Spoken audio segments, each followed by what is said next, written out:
Alright folks, welcome to our Season 4 overview of Ellie Shaman going into Mythic Plus. Ellie is in a fantastic spot. Really pleased we didn't see any real significant changes here in terms of the build or composition around where Elemental is today, and I think that's fantastic because ultimately we are a spec that has all kinds of AoE potential, and we're starting to deliver on that here throughout Shadowland. So really pleased with that. Really pleased to see us take advantage of Stormkeeper and Earthquake and actually see those spells kind of show up as the powerful versions that they were probably initially designed to be. But there's some opportunity costs here with the gameplay that you probably have to get familiar with as you get introduced to the class.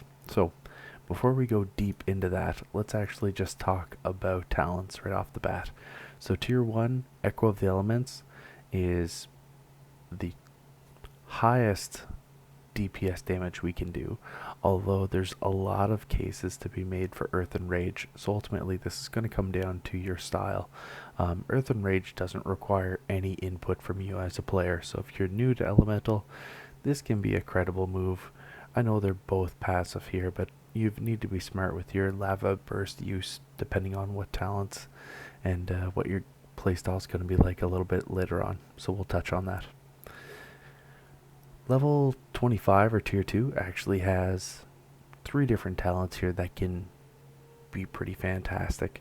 Echoing Shock, the middle talent, it's got the best burst, but it's got less DPS than Aftershock, so that's why we choose this here. It provides the greatest sustained AoE damage.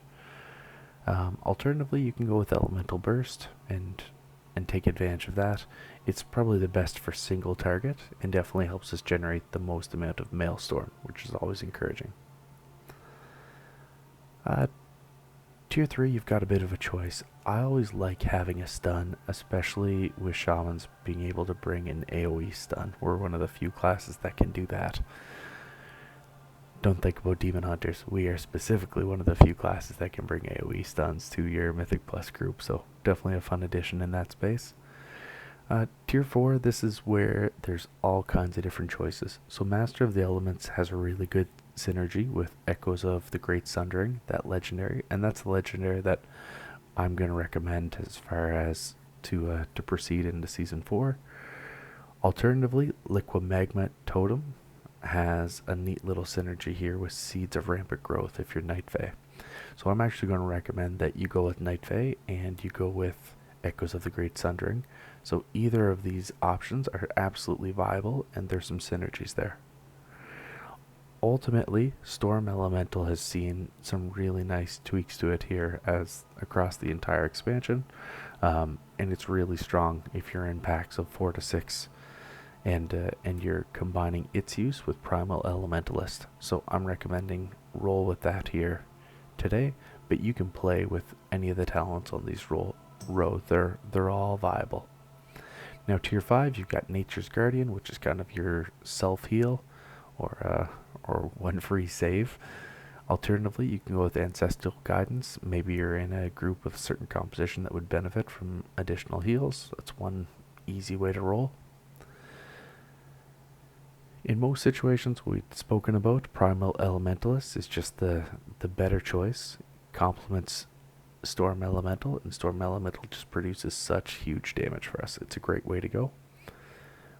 Ultimately, it's darn heavy. Ice Fury is okay, but it's really a single target talent. It doesn't really like hive movement situations like dungeons. Surge of Power isn't really competitive. And then finally, tier 7, Stormkeeper is absolutely your go-to. It's head and shoulders above the other 2 talents in the row as it sits today. So ultimately, that's going to be a ton of fun. So what we recommended from a legendary perspective, again, you're going to go with Echoes of Great Sundering, probably put that on your wrists. I've got it on my gloves right now. But you really don't want it to compete with your tier set. Our tier set is probably the strongest in the game. In terms of being able to double up damage and being able to take advantage of just the DPS increase from Echoes of Great Sundering makes that much of a massive difference. It makes Elemental, which has always struggled to be competitive in single target, viable. So definitely attractive. This double up legendary build probably sets us up to be A tier both in Mythic Plus, like we certainly are, but probably also over in rating. So great time to be a shaman. Absolutely. Alright folks, outside of that, what else do you need me to touch on? I think Night Fae is the recommended covenant. I had mentioned that earlier. Our tier set is absolutely fantastic. Really being able to extend our elementals by 1.5 seconds it's a game changer. Really gets us 100% uptime on fire elemental. Ultimately, it means like it really makes primal elementalist that we touched on there the 100% go-to. Makes this super satisfying. So that is the recommended path forward on that one. Having your elemental up all the time kind of makes you feel like a wizard because you've got that constant pet, or maybe a hunter. But at the end of the day, you are pumping out a ton of damage, and that is what we are here to do, isn't it?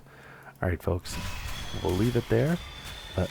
Let me know your thoughts. Let me know if there's anything I should have touched on differently. Like I said, Elemental is in an awesome spot, and I'm really excited to see where we're going to go next. Thanks again for checking out the vid, and I'll talk to y'all soon. Later.